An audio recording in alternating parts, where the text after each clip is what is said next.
Hello and welcome to this Grieve School panel discussion, part of Good Grief Festival. Today's session is on grieving during the Covid-19 pandemic, and I'm delighted to be joined by 5 panellists.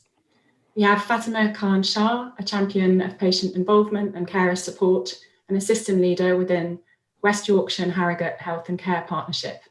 And this area of work is even more poignant at the moment because of Fatima's personal experiences of bereavement during the pandemic. Dr. Nick Long, an anthropologist from the London School of Economics, whose research includes looking at experiences of death and bereavement due to COVID-19 in the UK. Andy Langford, clinical director of Cruse Bereavement Care, the largest bereavement charity in the UK. His experience includes 17 years working in bereavement support. Paul Kefford, a funeral celebrant, end-of-life doula and death scholar for 11 years, working in the Southwest. And Paul supports the bereaved in creating life-centred funerals. And Dr. Emily Harrop, a researcher at Cardiff University, whose work focuses on end-of-life and bereavement. Emily and I are currently running a national study exploring bereavement during the pandemic. Thank you all so much for joining us today. My name is Lucy Selman. I'm a Senior Research Fellow at the University of Bristol, and I'm the founder of Good Grief Festival. So at the moment, the current estimated number of deaths from COVID-19 globally has exceeded 1 million. And in the UK, there have been 63,500 excess deaths since March this year. And 42,000 of these were confirmed from COVID-19. And each of these deaths is associated with a number of bereaved people, leading many to talk about a tsunami of grief and bereavement during the pandemic. Andy, if we could start with you, please. What can we expect people's experiences of bereavement at this time to have been like? Well, as ever, it's so varied, isn't it? I mean, everyone's journey, everyone's story is uniquely different. And equally, what we can see is, as well as everyone's journey and story being different, there's also trends that we're certainly witnessing. What we find on our national helpline, people presenting there, and also people presenting at our local services, is they're often describing their experience of bereavement being very sudden. So if it's a bereavement as or experience of bereavement as a result of COVID-19 or a related condition, its onset is comparatively quick. And then also what can follow is a period of hospitalisation, which is often short for the person who's ill just prior to the bereavement, when the people who are closest to them can't be with them. And so what was initially envisaged as that, if it was thought about or talked about, it certainly wasn't how it was going to be envisaged in terms of that last person's or that person's last moments. And so what we've found is that can create such a high degree of shock, but then immediate distress, and that sort of sense of whatever might be normal has been incredibly disrupted. It's been destroyed, really. And so when we are prior to COVID, we were often asked by people phoning up our helpline questions like, am I normal? Am I mad? These are the 2 common questions that were asked in slightly different forms. That it hints at a sense of losing reality. But what we're finding is that the conversations we're having are even more geared towards that now. It's like people's reality has been completely dislodged, and it's very difficult to check back with folk who are close to them, because the ways in which we'd seek support are often not available, or not available in the way we'd want them. Perhaps it's fine to phone a friend, but you can't meet with them face to face in the same way. So a great sense of disbelief and dislodgement, even more so than you would anticipate before. Yeah, that's so interesting. And I think we know from previous research, don't we, in other situations, for example, in intensive care unit deaths or kind of sudden deaths, that kind of unexpected nature of a death can really have repercussions kind of later on in terms of kind of complicated bereavement. It can indeed. And often what we found in relation to that is that if people haven't been able to access support, and it doesn't need to be professional support, it can be support from family, friends, whoever they see as significant and able to share with, soon after the death, that can have a more resounding impact later on. The other thing I would add as well, and I know I've talked just now about bereavements within this time period, just after March into April, we're seeing a lot more people present to our services that have experienced the bereavement a number of years ago or a number of months prior to COVID hitting our shores, and the full force of that of those bereavements is impacting them all the more now. We're seeing those memories relived and those emotions come very much to the surface, and certainly what someone described just recently is the sense of complete disruption on their lives in a very unexpected way, because a bereavement happened, I think it was around 5 to 6 years ago, and they've been thrown by feelings they had at that time, but they haven't experienced since then. And you said also you mentioned around the sort of social support and how disrupted that has been. And I'm sure whether you're reflecting on a kind of previous bereavement or if it's a new experience, that the disruptions to what's possible in terms of social support, is going to play a role, isn't it? And we do also know from the research evidence that, a lack of social support or perceived social support it is also a factor in causing difficulties in bereavement later on. I was wondering, Fatima, I don't know, reflecting on your own experiences, is what Andy is saying, does that chime with, your own experiences of bereavement at this time? Oh my God, yes, in so many ways. I mean, I've had 2 recent bereavements, one COVID related, one sudden, but not thankfully COVID related. And the things that really resonated with me was that the normal infrastructure for support that we would normally have just wasn't there. I mean, if you think about sort of my faith and my culture, for example, as a Pakistani Muslim, we would have 3 days of mourning where we would come together as a family, we would pray together, we would share memories together, we would eat together. Can't do that, and we can't even hug each other. Like, the thing that really resonated with what Andy was saying was, the things that would comfort you, like going to see your family, like having a hug, just you can't have them because of the social distancing requirements and because of the new way in which we're operating. And burying somebody during COVID, when you're only allowed a small intimate ceremony, you feel like they've been robbed, of this opportunity to do them justice and to give them a decent send-off. So absolutely, it's something that personally resonates with me as somebody that works often with the public and with carers. I think what's been really difficult for many of them is that opportunity to support them on that journey when they know it's a palliative condition or when they know it's a sudden thing where they're going to lose that loved one. And the lack of being able to do what is expected, particularly culturally or from your faith, is really, really tough. And what really resonated with me, Andy, was actually what you said about the fact that it brings memories to the forefront of previous bereavement. So, I cared for somebody who had what I thought was a good death. She was palliative, but we had all the anticipatory medication. We were able to tell the family that the time was coming. We came together.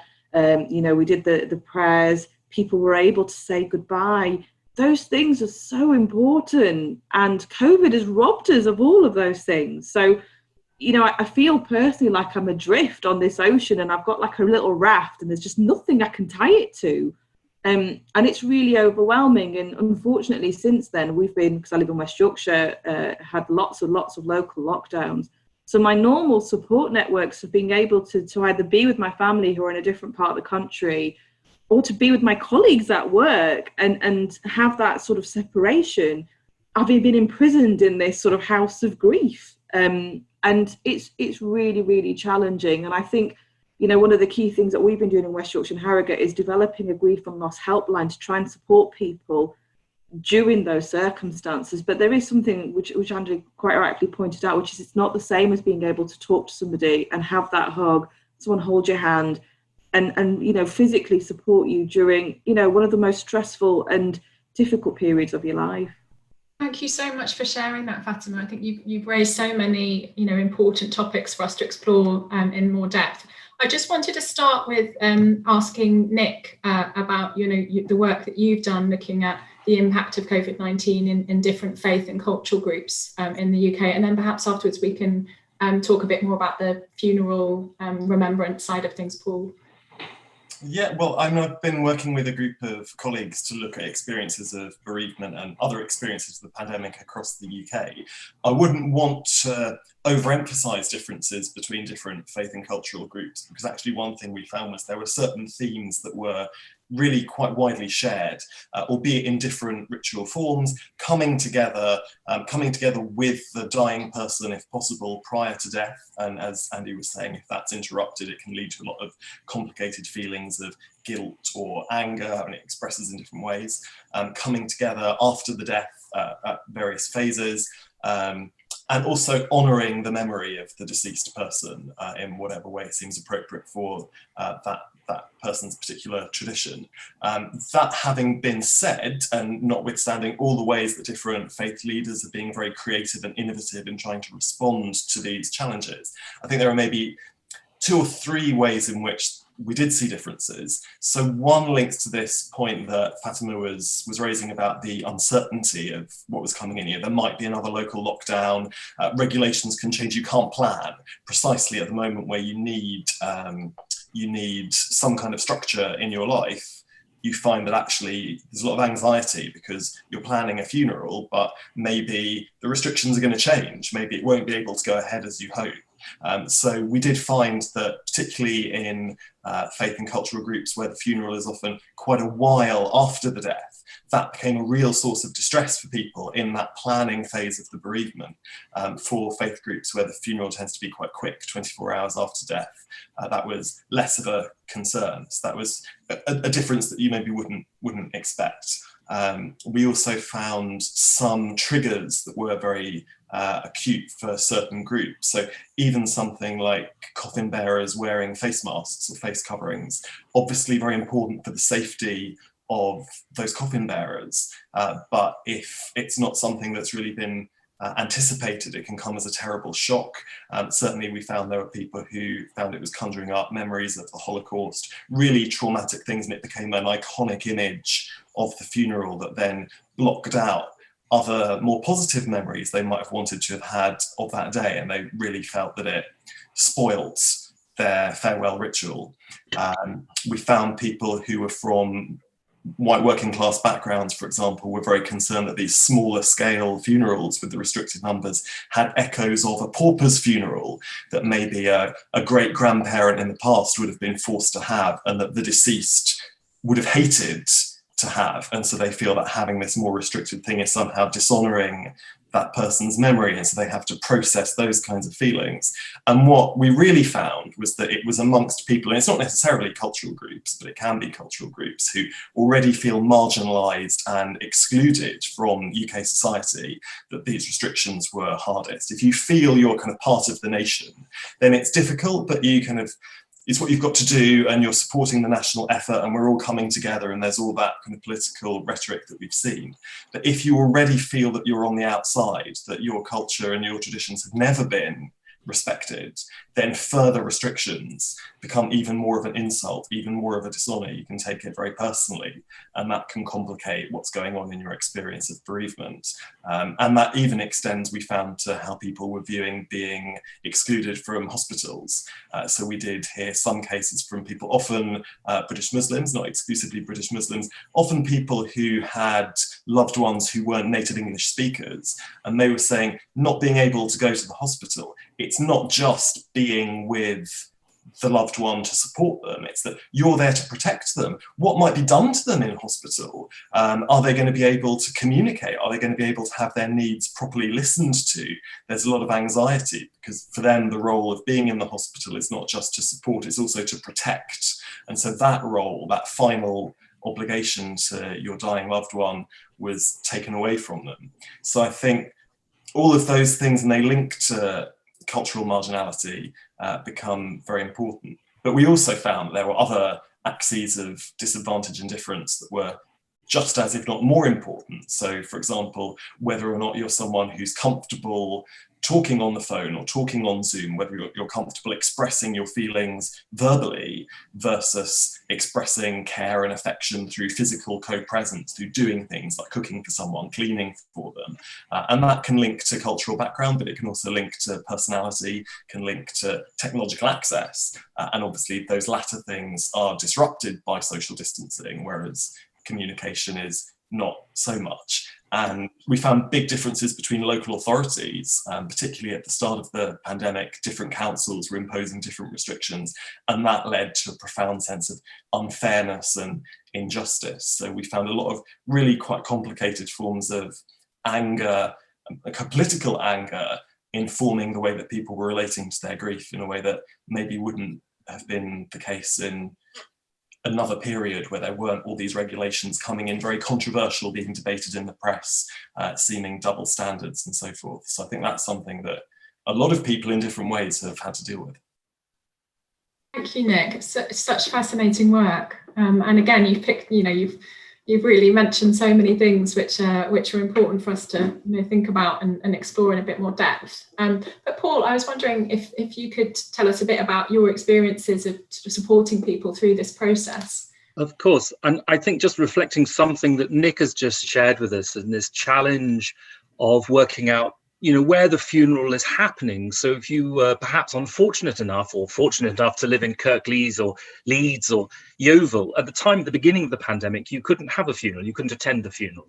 And that was very challenging. And that sense of unfairness that Nick has talked about really was at the fore. And as it's gone on and the regulation has kind of moved quite a bit, all the uncertainty that, again, we've heard about and not sure whether this can happen or that can happen, who can attend. And one of the challenges for some people has been that imposition that it's really only family who can come to a funeral, and not everybody has a family.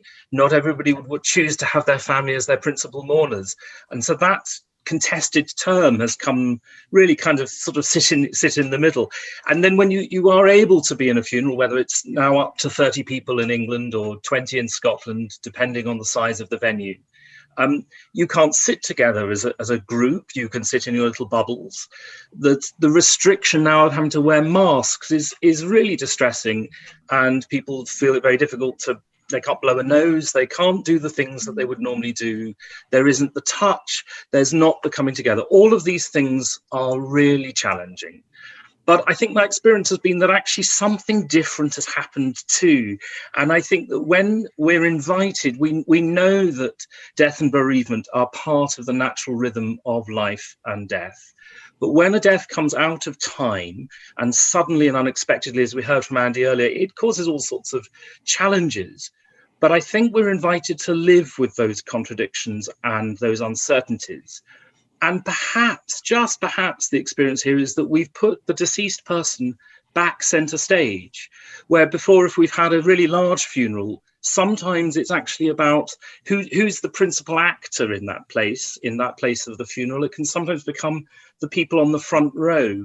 And actually what I've experienced and what they speak to me of is this invitation that their funeral has become much more intimate. They can be much more present to their feelings, much more present, not to have to do that sort of therapeutic entertainment, which can sometimes happen at a life-centered funeral. And I don't in any way diminish those funerals where we do speak about the life. But actually, when we make a funeral, when a funeral is experienced as something more than just the experience economy, but actually something that's very real and intimate and present, that starting point of being with death, learning to see and hear and to look at those difficult feelings that come up, something extraordinary happens too. And the wonderful use of technology so that funerals have been able to be webcast in places that many crematoria said was not possible and really is. And the challenges that sometimes come up with that is that the celebrant or the officiant standing at the front is often the only person in the room who doesn't know the person who's deceased. So maybe we need to think, since COVID is not going away anytime soon, and death seems to have occupied a new hat, let's at least think about the technology and how we can use this to make the experience as inclusive as it can be for those people who are unable to come, whether it's because of the limited numbers or because they're shielding or not able to travel, and have cameras in a way that sees the people who are there and can, in that sense, ensure that the people who are in that room are surrounded in that circle of love in which they're held during that really difficult time of farewell. But nobody can diminish that this is challenging. And it's challenging too for us as celebrants and officiants who can't visit the bereaved in the way that we normally would. And I can tell you that picking up on those subtle signs when you're in that unit, dealing with a funeral, coming to terms with what the people have, what they're telling you, you can't read the subtle clues. You can't pick up on those little things that will make the difference between whether you've really seen and heard that journey of bereavement. So it's challenging, I think, but all things are possible. And thank goodness funerals have still been able to happen. Yeah, and I think, you know, it's so interesting to hear about your experiences of supporting people at this time. And I think what you're saying about the sort of potential positives of some of these changes and the kind of the way that in so many fields, COVID has kind of prompted this kind of rapid change in systems and processes and thinking, and actually innovations that perhaps previously would have taken, you know, months and years to develop have happened very quickly because of that sense of urgency. And I think that there is some positive there as well, isn't there? Sure. And I think things that were previously thought to be not permitted, not allowed. I mean, we often when I come alongside those creating funerals, they say, what do people usually do? And the answer is you can do anything you like as long as it's legal. And that actually sometimes is a real liberation. But there's also been a liberation for people creating funerals that they can be overwhelmed by choice sometimes. And in that period of bereavement where we need to have a little container, my role is to contain that sense of sometimes the emotion spilling out. And my role is to hold the space for people to experience that actually, I'm not in any way to celebrate the removal of choice. We should all have choices, but sometimes that can also be liberating too, and we mustn't lose sight of that. So that it isn't that people have been denied something that's normal or what's usual, or that something's less than, because it's exactly as it's meant to be. Nothing happens by mistake in that sense. And I think what you're saying also reflects a review of the evidence that we did earlier in the pandemic, where we looked at the potential impact of funeral restrictions to try and understand, you know, from non-pandemic situations, but where you know, what people's attitudes are and experiences been of funerals. And what we found was really that the kind of value of a funeral to the bereaved person really comes from its being meaningful and personal. And yeah, as you mentioned, sometimes there can be expectations around funerals which actually are not necessarily helpful to the bereaved. So I think, you know, thinking about, you know, there was that first piece, about kind of meaning and it being personal. And then the other aspect was the social aspect and the sort of bringing people together, and the funerals a way of commemorating, and also the bereaved person feeling supported by their circle around them and kind of containing and supporting them through their bereavement. Sure. And one of the interesting things locally, there was a really tragic accident about a month ago with 4 teenage boys killed, and they've all had their funerals now, and each of those funerals, to ensure that the community has had a chance to say goodbye, have gone on very extraordinary circuitous routes to arrive at their place of funeral. And the people of the towns and the villages in which they lived have come out onto the streets. We've recaptured something of not being shy of looking at death. And I think that we're confronted by death, by the pandemic, and maybe there's an invitation for something new to happen too. And you know, that's, I think, is something really important to have in the conversation. I mean, it's really pertinent, I think, what Paul's talking about here from the perspective of how we see clients trying to address what's going on for them. We often see how someone presents as a type of storytelling, and I know there's lots of ways in which we can sort of conceptualize what someone brings, what we bring to our experience of bereavement. But if we consider it as a type of story, what what we're finding is that is a real search for something that can sometimes be held up as a bit of a cliche, which is this concept of resilience, the sort of bounce back ability. How do we get back from a period of difficulty? How do we cling on to our resources, and how do we use them? And I think sometimes, it can feel, certainly if you've been bereaved and someone talks to you about resilience, I found it can feel a bit trite. You think, well, actually, I don't feel like being resilient now. I want to hug and a cry. Like Fatima said, actually, there's no substitute for me for a hug and a cry, really, when I'm feeling down like that.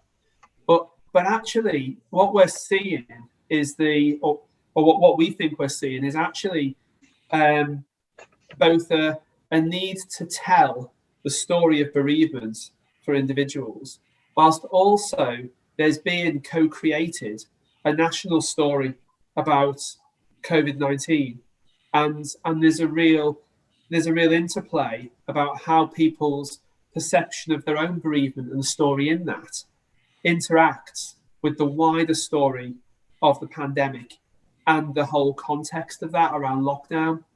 And what we're seeing, and by no means is this what we think a sort of ending of it. It's really only the beginning. But what I think we're seeing is a search for meaning in that. What is this all about? What sense did the person close to me's death? What is the sense of that in this context?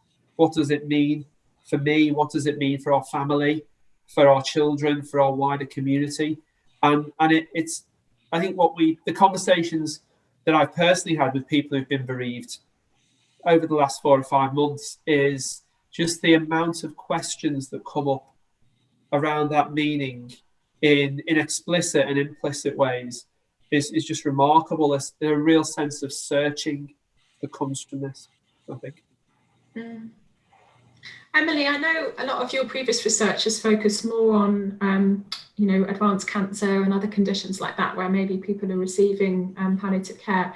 I wonder if you had any reflections on maybe the differences between COVID-19 bereavement and the previous bereavements you've researched. Yes, well, it's something that we looked at recently. We did a review of evidence relating to past mass bereavement events and bereavement support following that.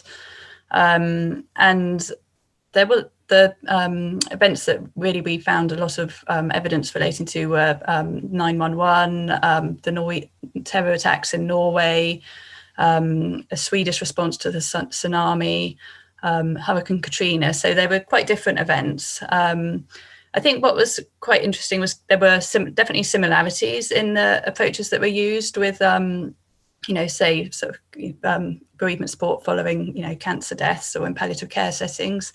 The approaches that were valued were those that sort of looked to increase peer support, that looked to enable people to understand their grief a bit better, sort of psychoeducational approaches, and help people to normalise their grief.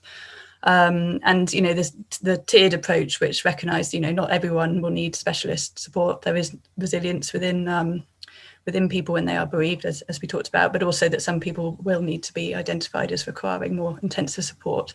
So those are all themes that resonated with, previous research within deaths, expected deaths, cancer deaths, advanced illness deaths. I think what we found that was different and stood out, and that was common across all, although these disasters were all very different, they did share these common approaches that sort of distinguish themselves from normal response to bereavement, I suppose. And I suppose one of those was a really sort of proactive approach to going out and trying to identify the people who have been bereaved and trying to make them aware of the support that was available, whether it's through sort of mass media advertising or through social networks, and through going out into community settings, through community groups, really trying sort of multi-pronged approaches really to make sure people are aware of the support that they can get and how to get it, and not just relying on people to make the contact themselves. That was one of the messages that came out, and that had been done quite effectively in some of these approaches. The other one was sort of recognising that people providing the support need to have sort of specific competencies really, and a good awareness of some of the specific issues surrounding those particular contexts where people have been bereaved. So making sure that they have that knowledge of what's gone. So, for example, we've talked a lot today about some of the really distinctive issues coming out around not being able to say goodbye to loved ones, the very suddenness of a lot of these deaths, the funerals, which we've talked a lot about.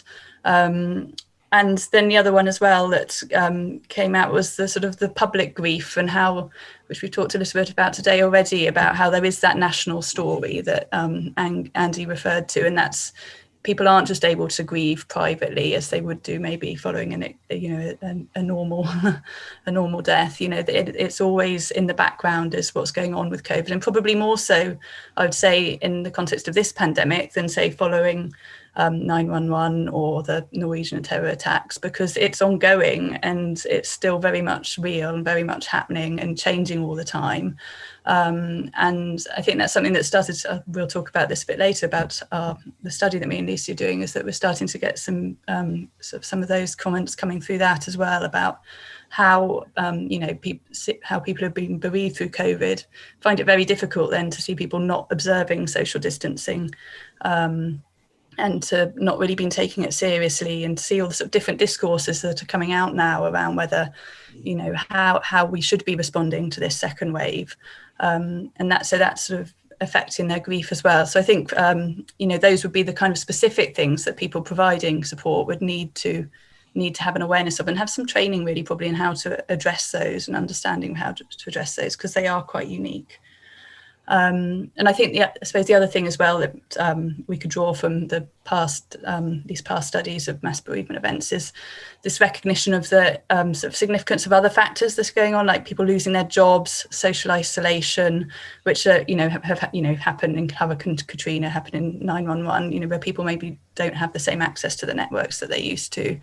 Again, stuff that we've talked a lot about today, and how they are likely to make grief a lot harder for a lot of people. And I think it's something that maybe when if services are sort of thinking about screening people for complex grief or prolonged grief disorder, maybe these are factors that also need to be taken account as sort of the other sort of social conditions that people are having to live with at the moment, and how that might affect their recovery.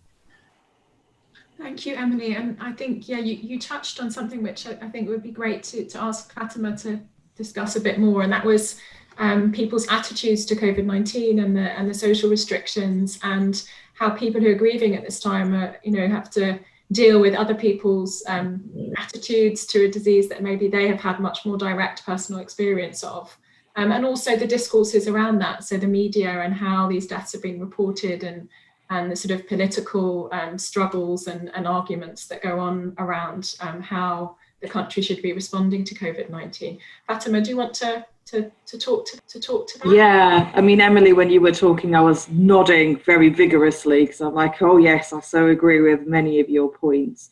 I mean, one example I want to share with you all was I was recently bereaved of somebody who had lost the fight against COVID-19. The very morning that I heard that, I went to the supermarket to send a card, because we were in local lockdown and I couldn't go and be with them, which is what I really wanted to do. And I just had a call with the family, and they were understandably bereft, very much caught up in the grief. So I was struggling anyway. I was in a supermarket, and it's a very well-to-do supermarket. You can probably guess the name of it. Just to get a card, and a bit of milk, because that's what you do when you're out and about, don't you? The practical stuff. And there was a lady who was stood behind me in the queue to pay. And it was a lady from a white background. I think she'd been running. She was in some sort of fitness gear. And I asked her very respectfully and politely to move back a little bit. The markings on the floor, please keep your distance. We all have to do our bit, don't we? This lady just went off on one in the queue and sort of saying, I was overreacting. She wasn't wearing a face mask. That this social distancing is a fad, that COVID isn't really a big thing. And actually, if you did get it, it's just kind of like the flu. Now, just imagine how you feel when you've just lost someone, and, someone with their life ahead of them, left behind a family. To hear this lady say that, I can't tell you. You can probably guess what some of my emotions were. And I just lost it. I just thought, you know what, sod this, just left everything, walked out the shop. I did sort of politely sort of say, you know what, you've not been impacted by this. You have no idea how it feels. And to stand there in judgment, I think it's unbelievable. But there are certain people where you just need to know that you're not going to win that battle. But what I've personally experienced, again, as a Muslim Pakistani, is, you know, and living in you know, the region that's had a lot of lockdowns. I mean, I can't remember what life is like without a lockdown, if I'm being honest with you, because we're constantly in enforced restrictions. And, you know, I'd had another bereavement non-related to COVID, and we'd just done the funeral, which was really traumatic. And this person was, you know, a really influential, close relative in my life. And it was my first real experience of grief. And just, you know, even talking about people hear the emotion in my voice. And what had happened was, we'd done the funeral, we'd done the 3 days of mourning, and I thought, I'll go home, I'll get some bits, because it was Eid, which is our Christmas, the next day. So I went to my hometown in West Yorkshire, planning to travel to South Yorkshire later on either that evening or first thing in the morning. Came back, and then there was the announcement of a local lockdown, sort of 10 o'clock at night type thing, when the next day is the first sort of Christmas without this person. And I was, you know, I was upset, but I was respectful that, you know, this is the right thing to do, kind of what you were alluding to, Nick and Paul, about the fact that, you know, there is rationality behind this. We need to do our bit, you know, to fight this pandemic using the rhetoric that we often hear. And I sort of went on Twitter, which is one of the virtual forums I often find helpful for support and information. And the poisonous rhetoric that I saw on the virtual forums targeting, not me, but, well, me sometimes after I'd responded, but people, me, from my heritage, from my background, saying things like the reason why we were put into lockdown was because we were spreading the virus, and it's our fault that these non-Muslims, non-Asian people were having to endure a lockdown. And I could not believe it. And I think what really upset me was, you know, there was silence from others. And I remember that poem that sort of said, you know, they came for so-and-so and nobody said anything. And then they came for another group of people, nobody said anything. And then they came for me, there's no one left to speak. And I genuinely think we are on this gradient when it comes to the situation which is in no one's control, no one's fault, being used to forward other agendas. And I see it now, like there was an article this morning that I was responding to on social media where they're talking about an increase in cases, and they use a visual image of people like me from my faith, and it has no relevance to the article. And I suppose the reason why I'm sharing this with you is because in the context of when you're feeling already emotionally vulnerable, you are grieving, you feel raw, you need support, you need an infrastructure where you can feel safe. And I didn't, and I still don't at times feel safe as a visible Muslim woman. And, you know, going to your point about not being able to see people off in the right way or thinking that there is an agenda, if you're living in a society where your values are constantly questioned, that your rights are being eroded without rationale or explanation or notice or co-production, then you will feel like that. I personally don't, because I'm fortunate enough to work with decision makers and policy makers who I know are working really, really hard in difficult circumstances to address this. But again, you know, everybody's now got a smartphone, everyone's able to give an opinion. And when you're not talking to somebody to their face, it's very easy to spew hurtful, venomous dialogue. And sort of, for me personally, the impact of that on top of my bereavement was really, really difficult. I really struggled. It created insomnia. I couldn't sleep. I was anxious quite a lot.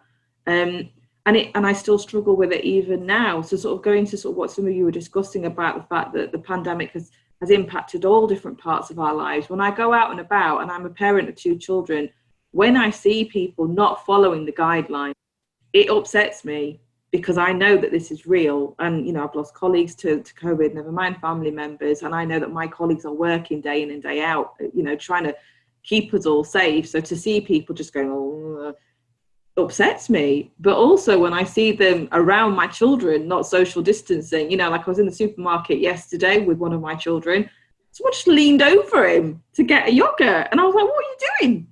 Can't you wait? You know, what is the hurry?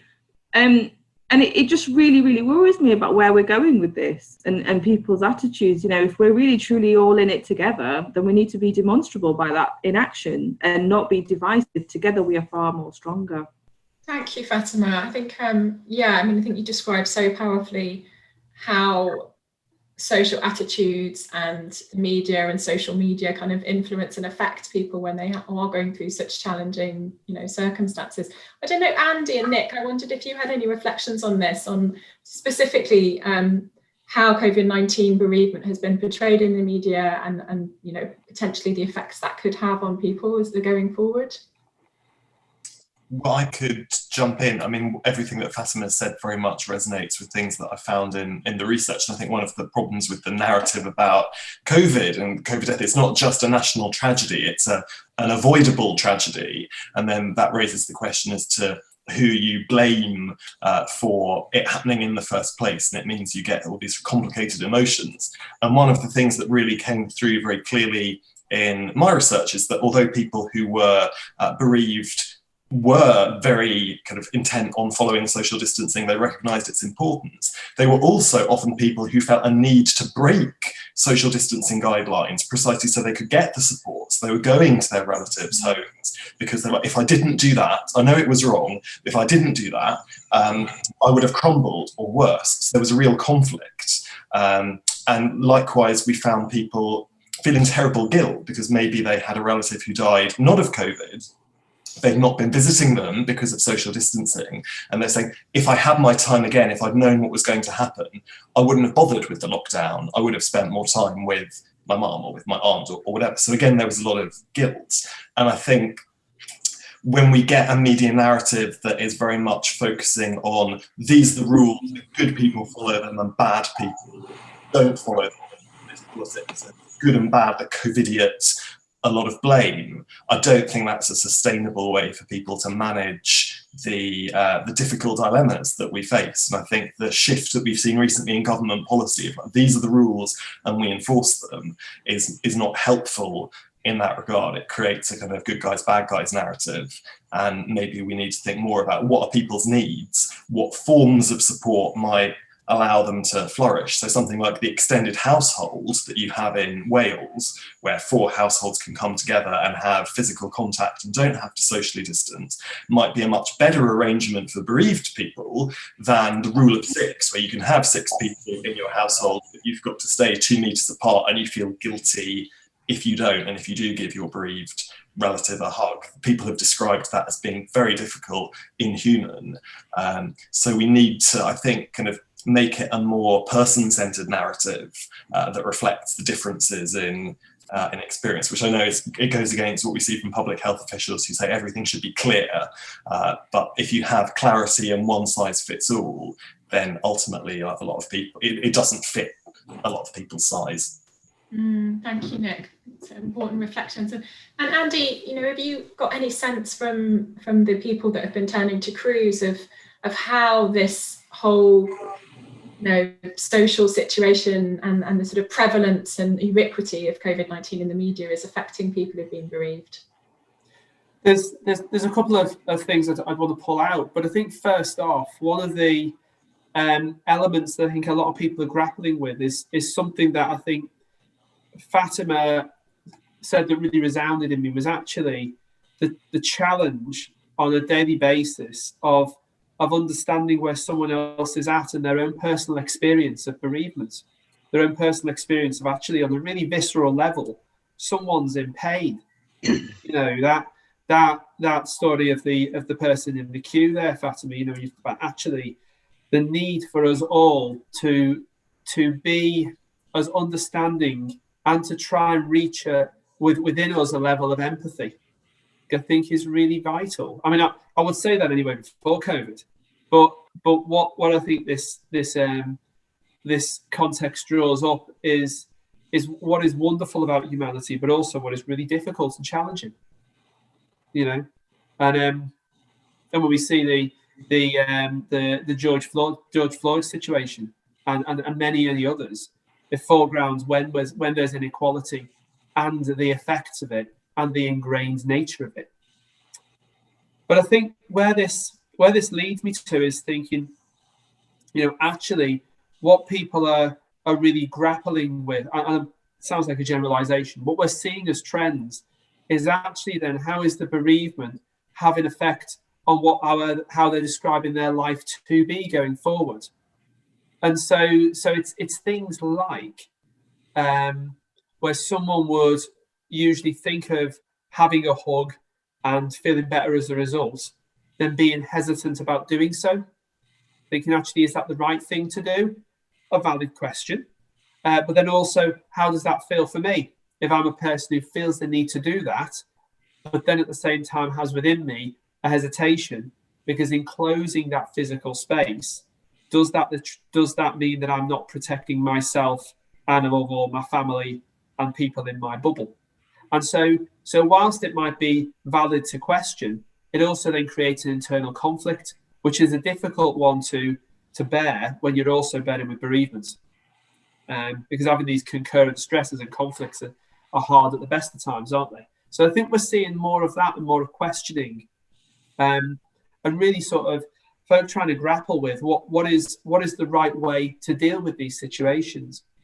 But the other thing, just to sort of close on this as well, one of the trends we've seen is over the last coming months, when people are presenting to our sort of first tier services, so the helpline and through the email support we're providing, is people are starting to describe the reason for the bereavements in a different way. So where there was more bereavements described as the result was through COVID a few months ago, now the other causes are becoming more prevalent. People are naming, for instance, over this last month, heart attack as being the most prevalent. I think prior there was cancer raised as well. Now, we're not sure about whether that is actually the case or to what extent there's perception or how people identify the nature of the death. And I think it's a question to think of, actually, how are people thinking about the concept and the story around how someone's died, which will be really important for them going forward.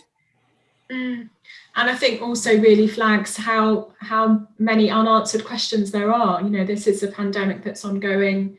From a research perspective, there's going to be so many things which only become clear in the coming years, really, in terms of the impact of all of these factors. Paul, sorry, Paul, me for interrupting you. It's just something that you said that just occurred to me, Lucy, which was just in general before COVID, there was no textbook about what to do when someone dies, right? And we don't generally, as a culture, British, and I'm talking about, talk about death in that sense. And I think COVID has brought to the forefront something that we as a society didn't want to engage with, which is death. That death exists, it can happen at any time, and that we have to deal with it. And one of the things that I think is positive, if I may even say that, is that more and more people are now discussing about the fact that this is what I want to happen to me if I do die. These are what my wishes are. I'm sure Paul can come in and help us with, but I just think it's really important that if we are trying to find a silver lining, one of them must be, one, life is a finite thing. We need to make the most of it.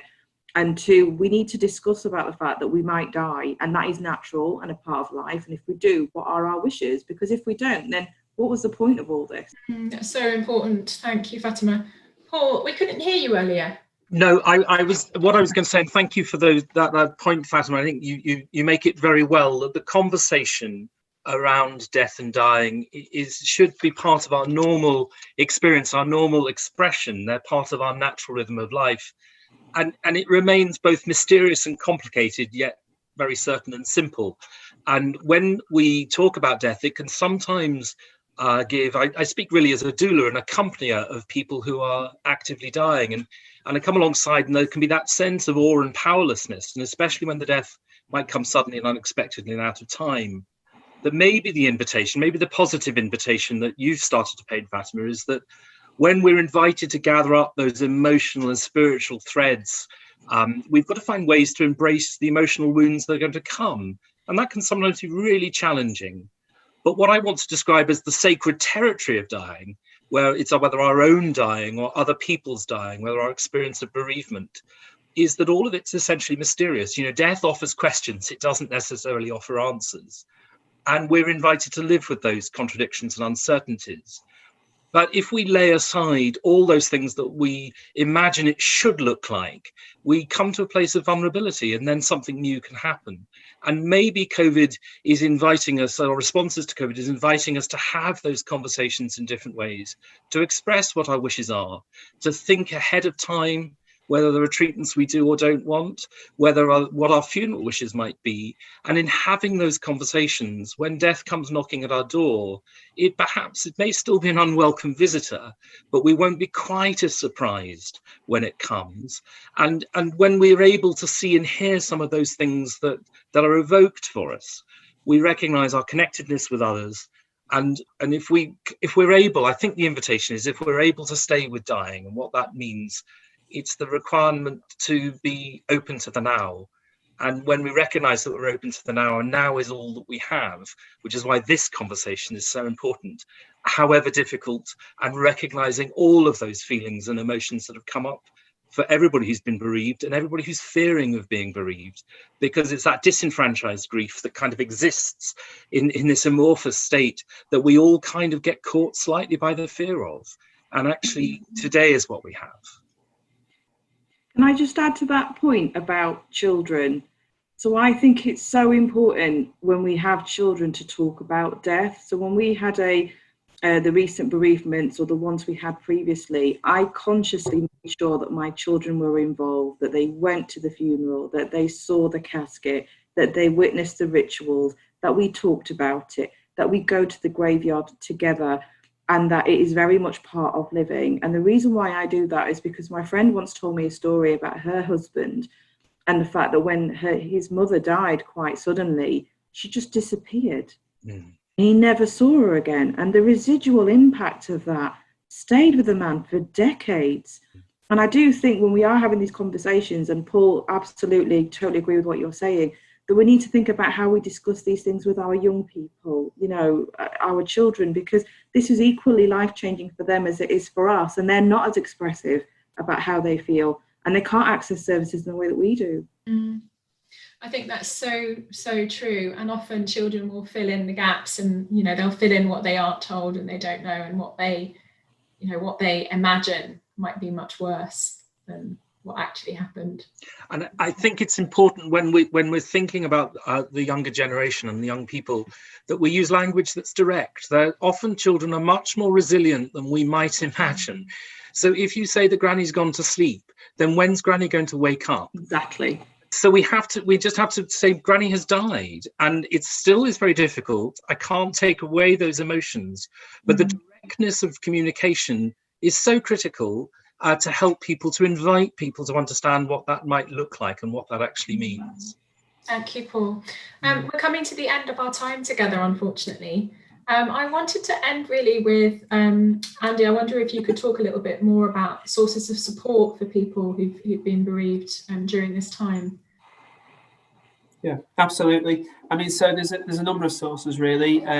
Just in Cruse alone, we've got our website, which offers a lot of information. There's the National Helpline, where you can phone between 9:30 and 5 p.m. or not 9:30 a.m. and 5 p.m. and then evenings on Tuesdays, Wednesdays and Thursdays. And there's also support from 10 till 2 on Saturday and Sunday.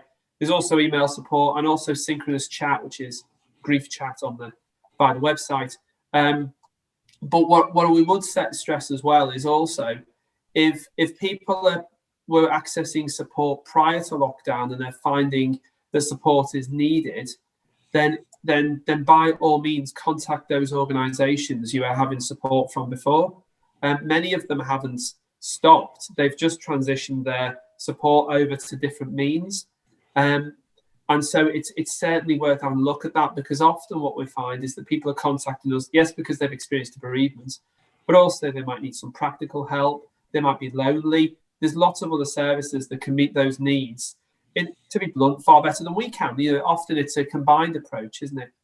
But I think the other thing in terms of support that in truth falls well above and beyond that is that we know that in any point of a bereavement, sometimes we feel to different extents like we want to be with people, and other times we feel like we don't want to be with anyone.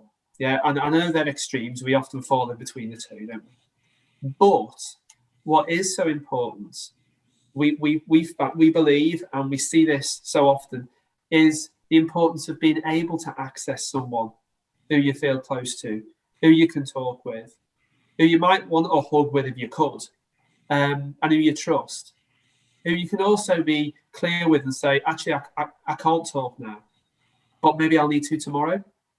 So the opportunity to be able to seek that human contact and human connectivity when you need it, with someone that understands. Sometimes you don't want it, but sometimes you really need it. That's so important. Thank you. So we will end there, and just to urge anyone who's been affected by any of the issues we've been discussing, please do reach out to the people around you, and know that there are services available if you want more specialised support. And thank you all so much for listening. Goodbye.